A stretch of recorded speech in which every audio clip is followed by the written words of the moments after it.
सभी को नमस्कार।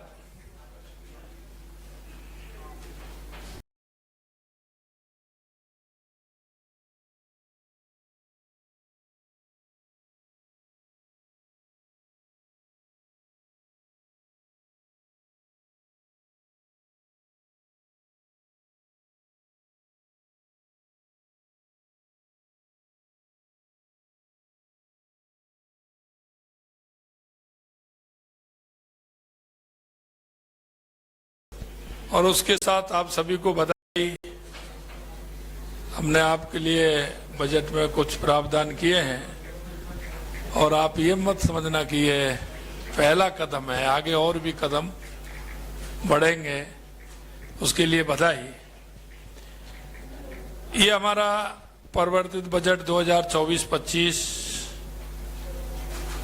का ये बजट आया है। सबसे पहले तो मैं आप सभी को बताना चाहता हूं कि हमारा विजन और हमारी सरकार का ये बजट, क्योंकि सरकारें अधिकतर हम देखते हैं आती हैं, अपना 5 साल का बजट पेश करती हैं, लेकिन बजट के साथ साथ विजन भी हो।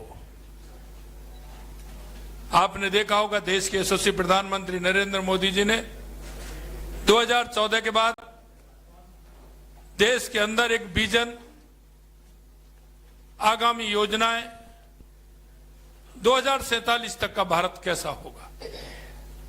आज हमने हमारे राजस्थान का बजट भी कि हमारा 2047 का राजस्थान कैसे होगा, क्योंकि हमेशा आप देखते हैं योजनाएं बनती हैं और वो योजनाएं पूरी होती हैं जब तक उन योजनाओं का और आगे जो काम होना चाहिए वो उसकी जनसंख्या के आधार पर, हमारी आवश्यकता के आधार पर बढ़ जाते हैं, वो हमारी योजनाएं छोटी लगने लगती हैं। इसलिए मैं कहना चाहता हूं कि हमारी सरकार का ये जो बजट 2047 के विजन को रखते हुए हमने हर क्षेत्र में, क्योंकि आपने पिछली बार देखा होगा हमारा जो पहला अनुदान बजट था उसमें हमने आप सभी को कहा था कि हमारी ये सरकार बिजली और पानी के लिए कटिबद्ध है, क्योंकि आप भी जानते हैं और आप भी सभी राजस्थान के रहने वाले हैं, राजस्थान के अंदर पानी की बहुत बड़ी समस्या है, बिजली की भी समस्या है। हमने इस बजट को बिजली पानी के साथ साथ हमारे किसान, हमारे युवा, हमारी महिलाएं, हमारा औद्योगिक क्षेत्र, हमने धीरे धीरे उन सभी विषयों को इस बजट में रखा है। हमारा विजन कि आने वाले समय में विकसित राजस्थान बने। हम 8 करोड़ जनता की जो इच्छा और अपेक्षा है, हमारा जो अंतिम पंक्ति में व्यक्ति खड़ा है, उसको हम क्या कर सकते हैं, उसकी अपेक्षा हमसे क्या है, उसकी अपेक्षा पर खरा हम कैसे उतर सकते हैं। समाज का हर बंधु, हर वो भाई जिसको आवश्यकता है, उसकी आवश्यकता की पूर्ति, उसको एक जीवन जीने का जो एक सरकार के द्वारा उसके जीवन में आगे लाने के जो उद्देश्य होते हैं, उन उद्देश्यों को आगे लाने के लिए हमारी सरकार ने इस बजट में कई प्रावधान रखे हैं।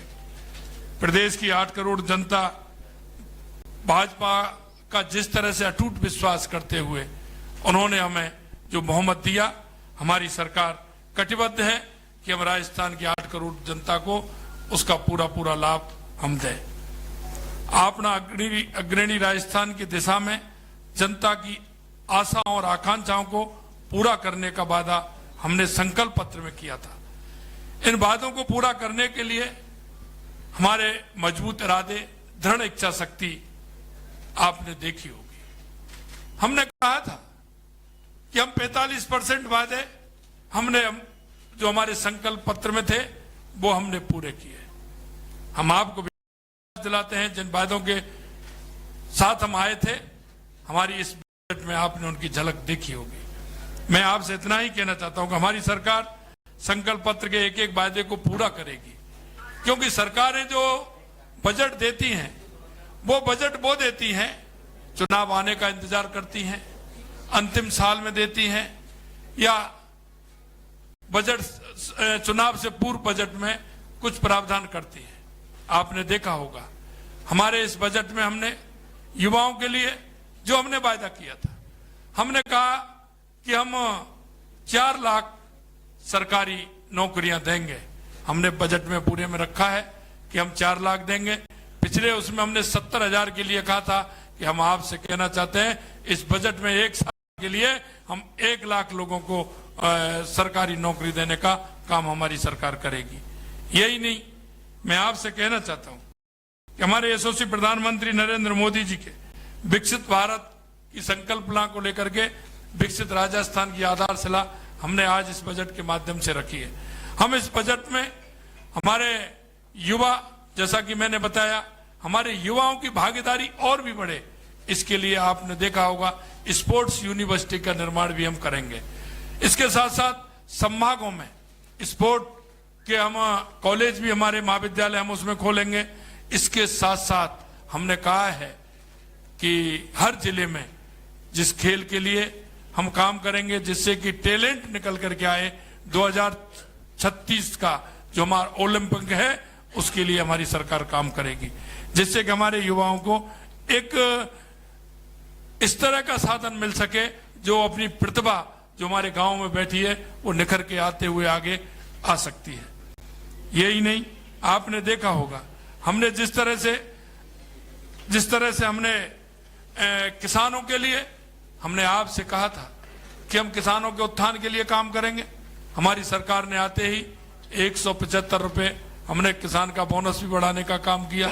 हमने यही नहीं, आपने पिछले दिनों देखा होगा हमने किसान से वायदा किया कि हम सम्मान निधि देने का भी काम करेंगे। हमने किसान को सम्मान निधि देने का भी काम किया। यही नहीं, आगे मैं आपको उस क्षेत्र में जो हमने किसानों के लिए किया है ये पत्रक आपको मिलेगा। हमने एक एक योजना किसानों के लिए इसमें निहित की है। और पिछले दिनों हमने जो वायदा किया था कि सम्मान निधि देंगे, हमने पहली किस्त टोंक से हमारे पूरे राजस्थान के 65 लाख किसानों को देने का काम किया है। यही नहीं, हमने आपके बीच में वायदा किया था कि 88 लाख उन हमारे सामाजिक सुरक्षा पेंशन वालों को हमने कहा 1000 से 1150 रुपए बढ़ाएंगे, वो भी हमने काम किया है।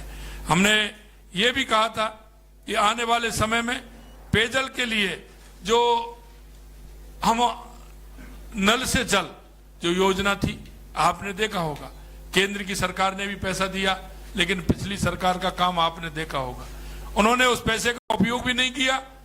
अगर उपयोग किया तो भ्रष्टाचार की भेंट चढ़ा, आप सभी उसको जानते हैं। हमने वायदा किया है कि हम 15,000 करोड़ रुपए व्यय करके 25 लाख ग्रामीण क्षेत्रों में नल से जल पहुंचाने की व्यवस्था करेंगे। ये हमने आज हमारे बजट में कहा है। यही नहीं, ऊर्जा के क्षेत्र में हमने कहा है कि आगामी 10 वर्षों में प्रदेश में विद्युत मांग के लिए आवश्यक ऊर्जा उत्पादन किया जाएगा। आपने देखा होगा हमने सरकार बनते ही 1,65,000 करोड़ रुपए के एमओ किए, 65,000 करोड़ रुपए का एक अलग किया। और आने वाले समय में हम पंप सिस्टम से भी हम आगे योजना बनाने वाले हैं, जिससे कि दिन में हम सोलर से उसको लें, रात को हम किसी भी तरह की कमी नहीं आए, उस काम को भी हम करें। 1800 मेगावाट का हमारा 12 में चल रहा है, अभी 2-3 साइड और हैं, उनको भी प्रारंभ करेंगे। हम सौर ऊर्जा के क्षेत्र में, कुसुम योजना के क्षेत्र में, और हमने किसानों से वायदा किया है कि उनको हम बिजली सिंचाई के लिए दिन में देंगे। दिन की हमारी बिजली होगी तो हम आपसे कहना चाहते हैं, आज भी हमारे बजट में हमने कहा है कि किसानों को 2027 तक हम दिन में बिजली देने का काम हम करेंगे। ये योजना है, बृहद योजना है। आप जानते हैं एक कोई योजना बनती है समय लेती है, लेकिन हमने वायदा किया है राजस्थान की जनता से, चाहे पेयजल की योजना हो चाहे ऊर्जा की योजना हो, समयबद्ध तरीके से पूरा करते हुए राजस्थान की जनता को उसका लाभ हम देंगे। यही नहीं, आपने देखा होगा हमने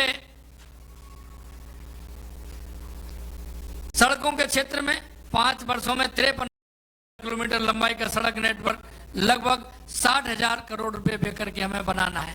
कई हमारे प्रदेश में इस तरह के हैं, हाईवे भी हैं, लेकिन आज आवश्यकता है दूसरे कॉरिडोर की, तो हमने नए कॉरिडोर बनाने की भी बात है।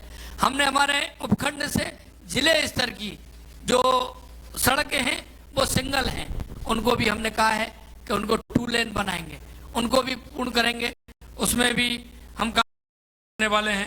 यही नहीं, मैं आपको और बताना चाहता हूं, क्षेत्रीय विकास एवं नागरिक सुविधाएं भी हैं। डॉक्टर श्यामा प्रसाद मुखर्जी जिला उत्थान योजना 500 करोड़ रुपए का प्रावधान हमने उसमें भी किया है।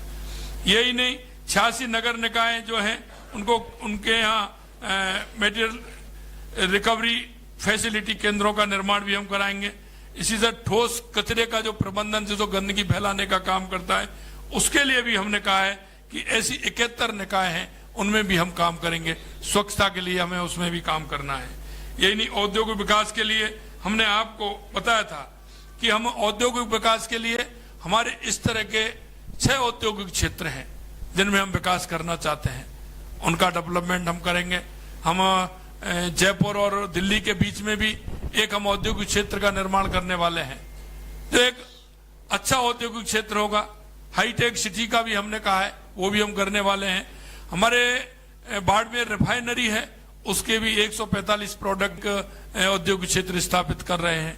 इस तरह का आपने देखा होगा, मिनरल हमारे यहाँ है, लेकिन उस मिनरल का उपयोग दूसरे स्थान पर होता है, उस मिनरल का उपयोग हमारे राजस्थान के अंदर हो, उसके लिए भी हमने बांसवाड़ा, राजसमंद, चित्तौड़ और हमारे इस तरह के क्षेत्र हैं, उसमें भी उसको हम औद्योगिक क्षेत्र बनाते हुए हम उनका भी उपयोग करेंगे। यही नहीं, आपने देखा होगा भीलवाड़ा में टैक्स स्टाइल पार्क के लिए हमने काम किया है, और बीकानेर में भी हम काम कर रहे हैं। और इसी तरह से पर्यटन के क्षेत्र में, जो राजस्थान पर्यटन के क्षेत्र में बहुत अपार संभावना है, ये आप भी जानते हैं, तो उस क्षेत्र में भी हम काम कर रहे हैं। आपने देखा होगा धार्मिक पर्यटन सर्किटों को जोड़ना, आपने बजट में देखा होगा। हमारे पुराने इस तरह के पर्यटक हैं उनको जोड़ना, हमारे अभ्यारण्य हैं उनको जोड़ना, वहाँ सुविधा देना और उनको हवाई कनेक्टिविटी से जोड़ना। और यही नहीं, हमने उस जिले में जो आपने देखा होगा जहाँ आवश्यकता है वहाँ हेलीपोर्ट बनाने के भी हमने बात हमारे बजट में रखी है कि वहाँ हेलीपोर्ट भी बनाने का हम काम करेंगे। यही नहीं,